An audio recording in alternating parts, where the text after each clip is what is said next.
تنبيهات توقف السيارة: تجنب زيادة سرعة دوران المحرك عن الحدود الطبيعية.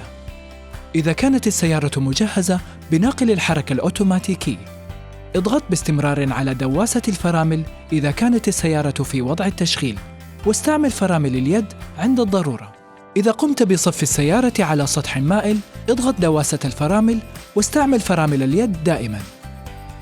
تنبيهات إيقاف السيارة في مواقف السيارات: عند إيقاف السيارة تحت أشعة الشمس، تأكد من خلوها من أي مواد قابلة للاشتعال أو الانفجار كالولاعات أو المشروبات الغازية أو العطور أو البخاخات.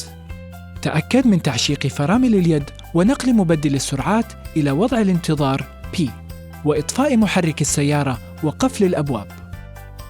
تنبيهات النوم داخل السيارة: تأكد من إطفاء المحرك بشكل تام حتى لا تقوم بتحريك مبدل السرعات أو ضغط دواسة البنزين بشكل غير مقصود.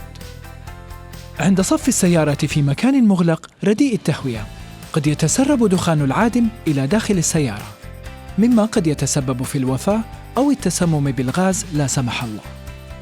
تنبيهات تجنب تلف أجزاء السيارة: احرص على القيادة ببطء وحذر على الطرق الغير معبدة أو كثيرة المطبات لتجنب تلف الإطارات والأجزاء السفلية للسيارة. تجنب ترك عجلة القيادة مدارة بأي اتجاه لفترة طويلة، لأن ذلك يتلف مضخة التوجيه الآلي. لتجنب تلف محرك الديزل، تأكد من دوران المحرك بسرعة لا تعشيقية بعد القيادة بسرعة عالية أو صعود المرتفعات مباشرة، ولا تقم بإيقاف تشغيل المحرك إلا بعد برودة الشاحن التوربيني لتجنب تلفه.